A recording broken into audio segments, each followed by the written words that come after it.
You simply turn it on and there's little fans inside and they blow air through these nostril inserts. How stupid do I look? More than usual or about the same? It actually fits my nose okay.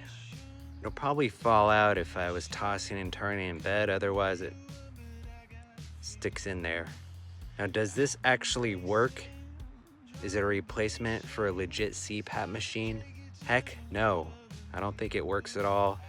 I'm gonna throw it in the garbage, but I just thought you should know so you don't waste your money on it.